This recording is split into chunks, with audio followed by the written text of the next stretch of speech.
나는 누구를 섬기고 있는가라는 제목으로 말씀을 함께 나누도록 하겠습니다.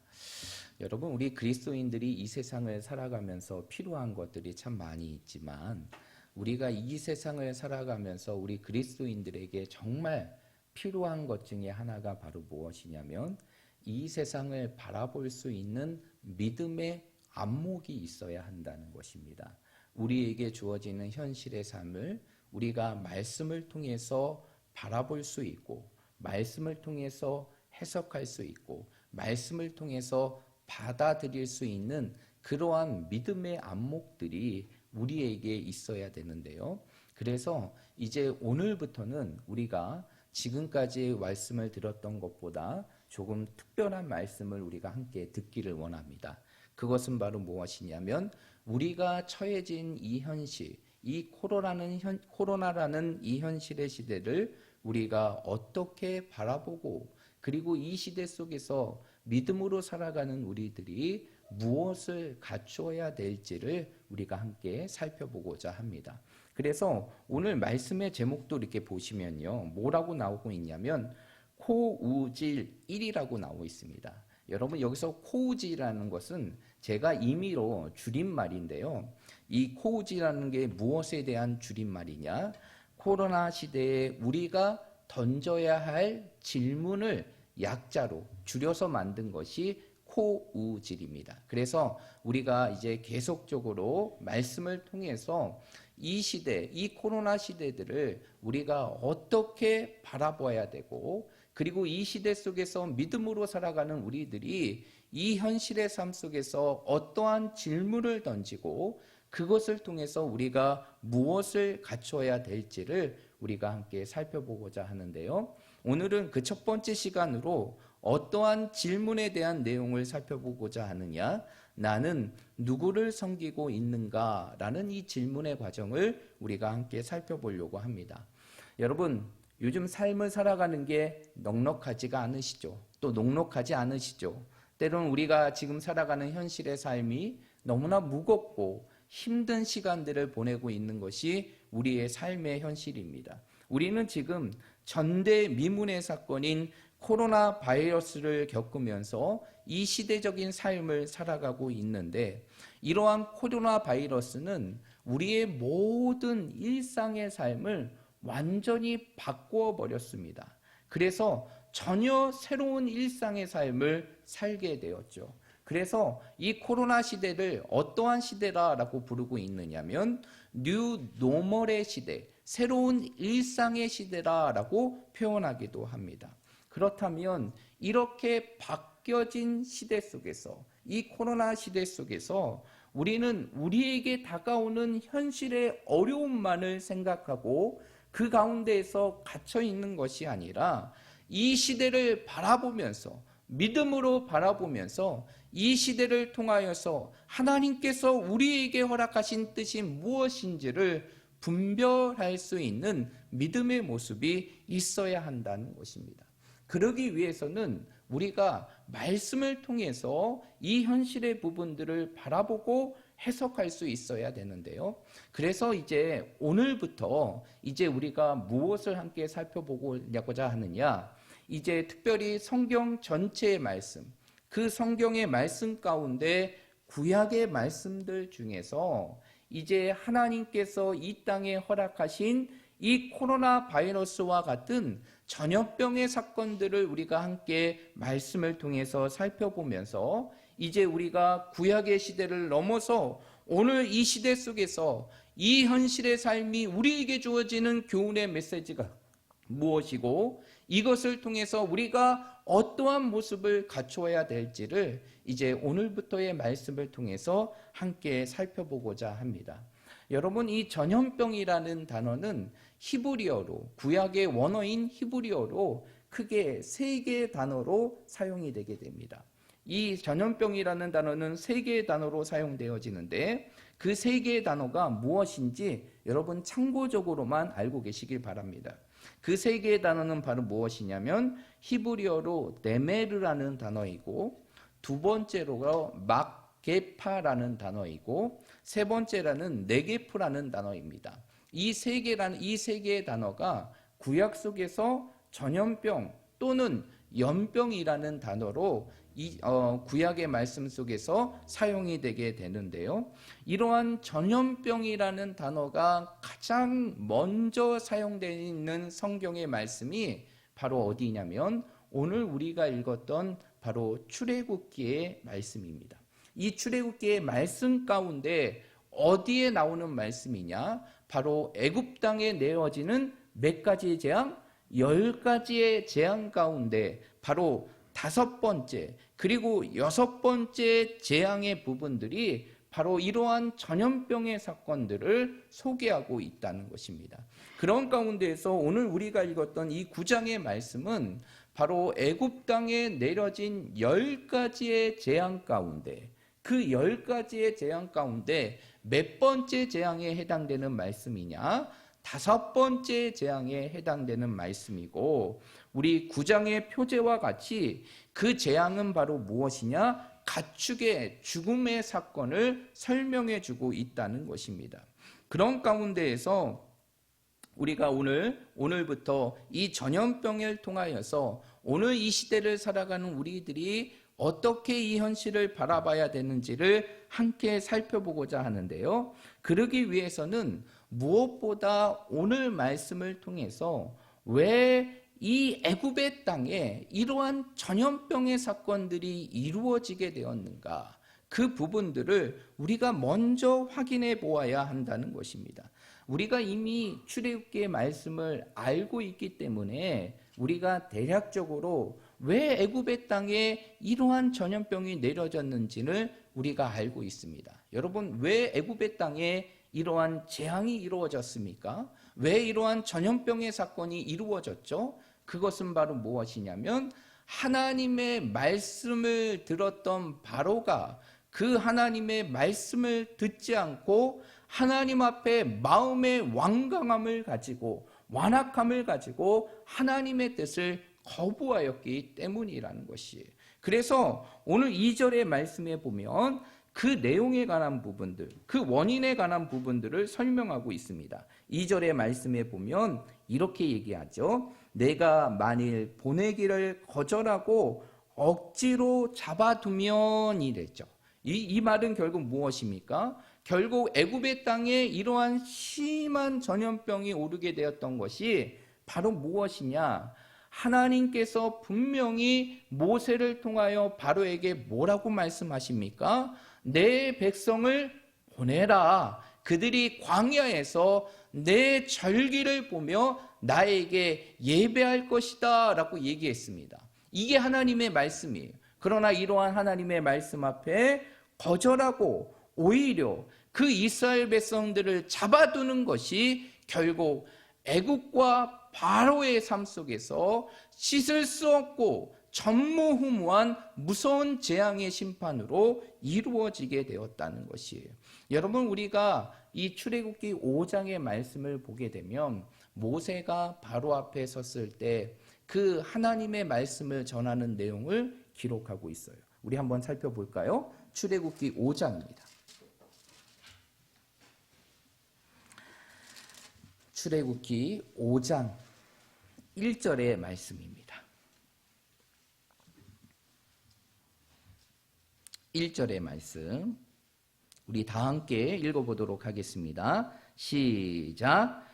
그 후에 모세와 아론이 바로에게 가서 이르되 이스라엘의 하나님 여호와께서 이렇게 말씀하시기를 내 백성을 보내라. 그러면 그들이 광야에서 내 앞에 절기를 지킬 것이니라 하셨나이다. 아멘. 오늘 이 말씀을 보면 하나님께서 모세를 통하여 바로에게 뭐라고 말씀하십니까? 내 백성을 보내라. 그러면 그들이 광야에서 내 앞에 무엇을 지킬 것이다? 절기를 지킬 것이다. 내 앞에서 제사를 드리고 예배를 드릴 것이다 라고 얘기합니다. 그런 가운데에서 바로가 이러한 하나님의 말씀 앞에 어떻게 반응하게 됩니까? 그 이후의 말씀인 2절의 말씀을 보게 되면 바로의 반응이 기록되고 있어요. 2절의 말씀에 보면 바로가 이르되 여호와가 누구이기에 내가 그의 목소리를 듣고 이스라엘을 보내겠느냐? 나는 여호와를 알지 못하니 이스라엘을 뭐하지 아니하리라? 보내지 아니하리라 라고 얘기합니다. 하나님께서 모세를 통하여서 내 백성을 보내라. 그러면 그들이 내 앞에서 광야에서 내게 절기를 지키고 예배할 것이다 라고 얘기했지만 바로의 마음은 어떠했다는 것입니까? 내가 여호와를 알지 못하는데 이스라엘을 어떻게 보내겠느냐? 보내지 않으리라 라고 얘기하게 됩니다. 그런 가운데에서 어떠한 결과가 나타나느냐? 이러한 바로가 하나님의 말씀에 거절하게 되자 하나님께서는 그러한 바로의 완악함과 애굽의 백성들을 향한 하나님의 진노하심을 통하여서 그 땅에 10가지의 재앙을 보내게 하시고 그 10가지의 재앙 가운데 오늘 우리가 읽었던 본문의 말씀이 5번째 돌림병, 곧 전염병에 대한 재앙의 말씀을 설명해 주고 있다는 것입니다.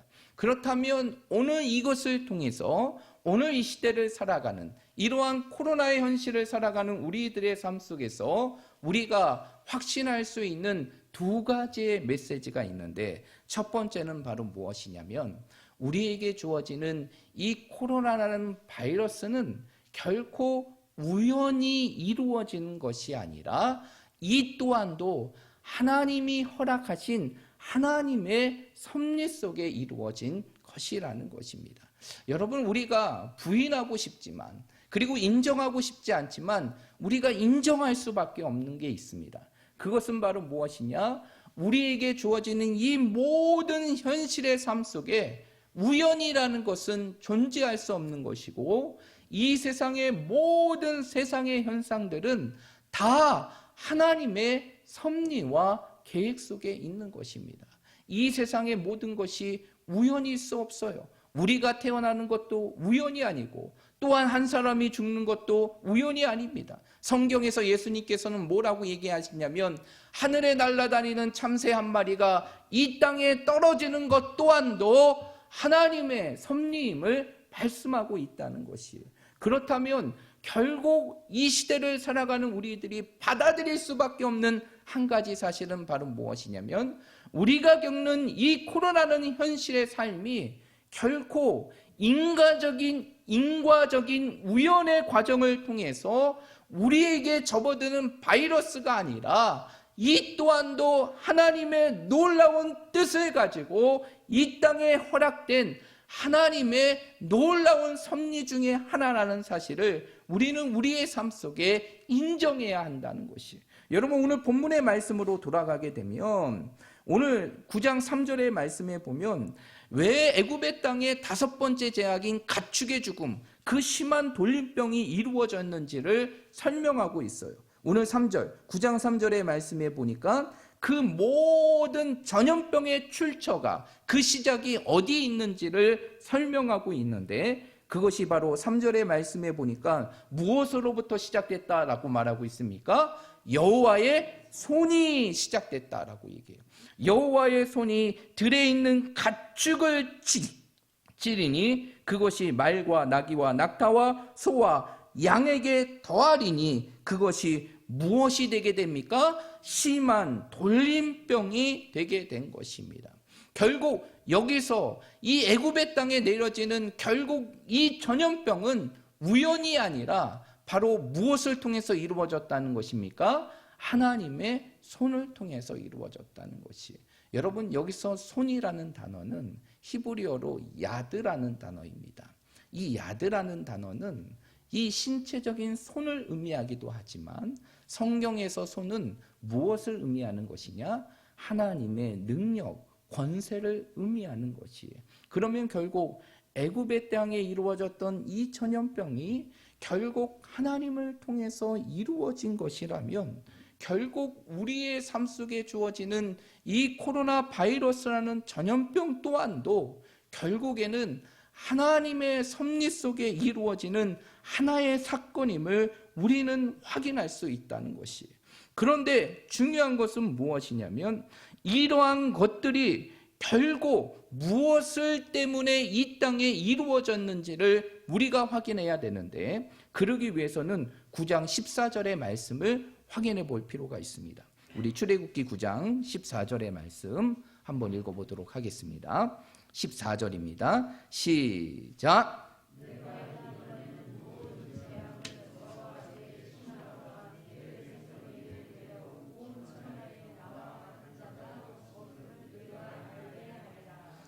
아멘. 오늘 이 말씀을 보게 되면 이 14절의 말씀에 보면 하나님께서 왜 애굽의 땅에 이러한 전염병, 그 재앙의 사건을 내리셨는지를 설명하고 있는데, 그 이유는 바로 무엇이냐? 바로 바로와 모든 신하와 그리고 애굽의 모든 백성들 중에 누구와 같은 자가 없음을 알게 하기 위해서, 하나님과 같은 자가 없음을 알게 하기 위해서, 다시 이 말씀을 해석하면 그 하나님을 알지 못함으로 하나님의 뜻을 거역하고 반역하고 있는 그 바로와 애굽의 백성들을 향해서 하나님께서 자신이 유일한 하나님이시고 하나님이 바로 이 땅의 영원한 하나님 되심을 그들에게 증거하고 깨닫게 하기 위해서 하나님께서 주신 것이 바로 무엇이냐? 바로 9장의 말씀에 나와 있는 이 돌림병이라는 것입니다. 그렇다고 하면 결국 이것을 통해서 우리가 알 수 있는 것이 있어요. 그것은 무엇이냐면, 결국 우리가 지금 경험하고 있는 이 코로나 바이러스도 이 땅에서 다시 한번 하나님이 하나님 되심을 드러내기 위하여 우리에게 허락하신 것임을 우리는 확인할 수 있다는 것입니다. 어떠한 혹자들, 때로는 이 지나친 성경의 부분들을 약간 생각하시는 목회자들과 학자들은 이렇게 얘기합니다. 이러한 모든 코로나 바이러스가 마치 이 땅에서 인간에게 주어지는 재앙의 결과이고 하나님의 심판의 결과다라고 생각하고, 그리고 그 모든 것들을 그렇게 판단하고 해석하는 경우가 있는데, 사실 이러한 해석은 너무 지나치게 됩니다. 성경의 말씀에 보면 재앙이나 또한은 이러한 돌림병, 이러한 하나님의 심판들이 분명하게 그 당시에 이스라엘이나 다른 나라들의 죄를 깨닫기 위해서 하나님께서 주시는 것은 맞는데, 중요한 것은 그 모든 관점을 우리에게 주어지는 모든 현실의 삶 속에 다 적용한다는 것은 약간 어불성설과 같은 그러한 의미가 있다는 것이죠. 그렇기 때문에 우리가 알아야 될 것은 무엇이냐? 1차적으로 우리에게 주어진 이 코로나 바이러스라는 상황이 우연이 아니라 하나님께서 허락하신 것이고, 이 코로나 바이러스 또한도 하나님께서 우리에게 뜻을 가지고 이 땅에 허락하신 것인데, 그것은 바로 무엇이냐? 애굽의 땅에 그 애굽의 백성들이 하나님을 알지 못하고 하나님을 거역하는 가운데에서 하나님이 하나님 되심을 증거하기 위하여 그 땅에 이 재앙을 보내셨다면, 결국 이 코로나 바이러스 또한도 우리의 삶 속에 어떠한 의미를 갖고 있느냐? 우리의 삶 속에서 온전히 하나님을 섬기지 못하고 하나님을 섬겨야 함에도 불구하고 그 섬김의 삶을 살아가지 못하는 우리들의 삶 속에서 다시 한번 우리의 삶이 하나님을 섬기는 삶의 모습이 되고, 하나님이 누구인지를 우리의 삶 속에 인정할 수 있는 그러한 기회를 주시기 위하여 우리에게 허락하셨다는 사실을 우리는 이 메시지를 통해서, 이 말씀을 통해서 우리가 확인할 수 있다는 것입니다. 그렇기 때문에 우리가 이 어려운 현실의 삶 속에서 바이러스라는, 우리가 지금까지 경험해보지 못한 이러한 엄청난 바이러스의 삶의 상황 속에서 우리가 반드시 던져야 되는 질문이 있어요.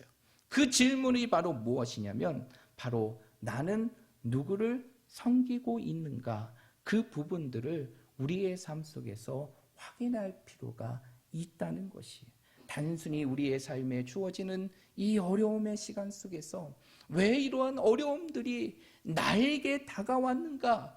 그 원인의 부분들을 파헤치며 거기서 힘들어하는 것에 그치는 것이 아니라, 이 또한도 하나님의 계획과 하나님의 뜻이 있다면 우리는 이것을 통하여서 무엇을 확인할 수 있어야 되느냐?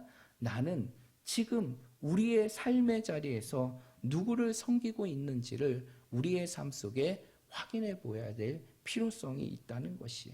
여러분, 우리는 누구를 섬기는 삶입니까? 하나님을 섬기는 삶을 살아가고 있죠.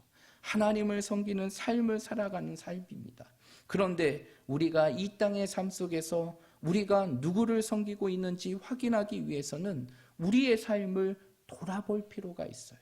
우리가 하나님을 섬긴다고 하지만 하나님이 내 삶의 주인 되심을 우리의 삶 속에 인정한다고 하지만 정말 하나님이 내 삶의 주인 되심을 인정하고 살아가고 있는지, 아니면 하나님이 내 삶의 주인임을 알고는 있지만 정작 내 인생의 삶의 주인이 내가 되고 있지는 않은지 우리의 삶 속에 돌아볼 필요성이 있다는 것이. 그리고 우리가 하나님을 뭐합니까? 사랑하죠. 하나님을 사랑한다라고 고백하지만 정말 우리의 삶 속에서 하나님을 사랑한다는 그 고백은 하고 있지만 정말 우리의 삶이 하나님을 사랑하고 있는지, 아니면 하나님이 아닌 세상을 살아가고 있는지를 우리의 삶 속에 점검해 보아야 한다는 것이.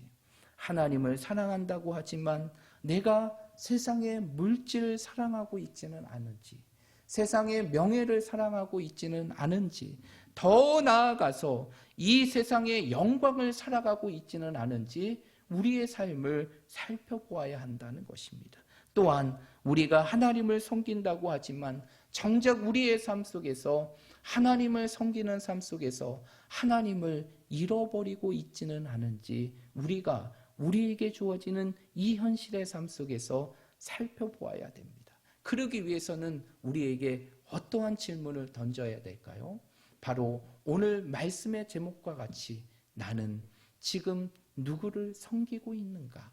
내 인생의 삶 속에서 나는 지금 누구를 섬기고 있는가를 우리의 삶 속에 확인해야 되는 것이. 어쩌면 이 코로나라는 바이러스는 우리의 삶 속에서 하나님을 믿는 믿음의 인생의 삶을 살아간다고 하지만 이미 세상 속에서 굳어져 있던 우리의 신앙을 깨우치기 위해서 마치 그 바로의 완악함을 깨우치고 하나님이 하나님 되심을 증명하기 위하여 그 애굽의 땅에 내려진 재앙과 같이 다시 한번 우리의 완악한 마음과 굳어진 마음을 깨닫게 하기 위해서 하나님께서 우리에게 주시는 또 한 번의 기회일지 모른다는 것입니다. 여러분, 우리가 이 부분들을 반드시 생각해 보아야 되는 것이에요. 여러분, 그래서 우리에게 주어진 이 현실의 상황들을 우리는 어떠한 기회로 바라볼 수 있어야 되느냐, 어떠한 기회로 우리의 삶 속에 취해야 되느냐. 마치 탕자가 아버지의 품을 따라 세상을 향하여 살아갈 때 온갖 고생과 인생의 고난 속에서 자신이 돌아가야 될 길은 누구라는 사실을 깨닫게 됩니까? 아버지의 품이라는 사실을 깨닫게 되죠. 그러면서 그가 고백하는 게 바로 무엇입니까? 내가 아버지의 종으로 죽든 간에 내가 아버지의 품으로 돌아가겠다라고 고백했던 것처럼 어쩌면 이 코로나 바이러스의 상황들은 우리의 삶 속에서 정말 돌아가야 되고 우리의 삶 속에 맞춰져야 될 하나님의 품으로 우리의 발걸음을 돌이키기 위한 하나님의 섭리고 하나님의 열심이 있을 줄 우리가 확인해 보아야 한다는 것이. 그래서 우리의 인생의 삶 속에 이 상황들을 통하여 다시 한번 세상을 향하여 나아가는 우리의 발걸음을 돌이켜 우리의 발걸음이 누구에게로 향할 수 있는 삶이 되어야 될까요? 하나님께 향할 수 있는 삶이 되어야 되는 것입니다. 여러분, 인생의 삶은 빨리 가는 게 중요한 게 아니에요. 속도가 중요한 게 아닙니다. 내가 남들보다 먼저 가는 게 이게 정말 중요한 게 아닙니다. 인생에는 속도보다 더 중요한 게 있는데 그것은 바로 무엇이냐? 인생의 방향을 바르게 잡고 살아가는 것입니다. 그러면 그 방향은 누구로 향해야 될까요? 바로 하나님께 향해야 되는 것이 지금 여러분의 인생의 삶 속에서 여러분은 누구를 섬기며 살아가고 계십니까? 지금 우리에게 주어진 이 현실의 삶 속에서 여러분들은 지금 누구를 바라보면서 누구를 섬기며 살아가고 계십니까? 여러분의 인생의 삶 속에 세상이나 사람은 아니고 오직 하나님을 바라보며 살아가고 계십니까? 그러기 위해서는 우리의 삶 속에서 오늘 이 질문을 던지고 나는 지금 누구를 섬기고 있는지를 다시 한번 이 시대 속에서 확인해 보걸 통하여서 우리의 인생의 방향을 세상의 방향으로 치우쳐지는 삶을 살아가고 있다면 이 현실의 어려움과 이 현실의 상황들이 우리의 삶을 다시 하나님께로 돌이킬 수 있는 인생의 삶이 되시기를 주님의 이름으로 축복드립니다. 그래서 이 현실의 삶이 다만 우리에게 어려움의 시간으로 끝나는 시간이 아니라 이 현실의 시간들이, 이 현실의 상황들이 다시 한번 우리의 삶 속에서 내가 누구를 섬기고 있는지 우리의 삶 속에 돌아보고 우리의 인생을 하나님께 돌릴 뿐만 아니라 여호수아가 자신의 인생의 삶에 마지막에 고백했던 그 고백의 말씀 기억하십니까? 너희들이 세상의 다른 신들을 섬긴다 할지라도 나와 내 가정은 오직 누구만을 섬기리라? 여호와만을 섬기리라 고백했던 그 여호수아의 고백과 같이 우리의 인생의 삶이 다시 한번 하나님만을 섬길 수 있는 삶, 그리고 하나님을 향해 나아갈 수 있는 인생, 그리고 하나님만을 온전히 섬길 수 있는 그러한 삶으로 나아가는 우리 모든 믿음의 성도들이 되시기를 주님의 이름으로 축복드립니다. 기도.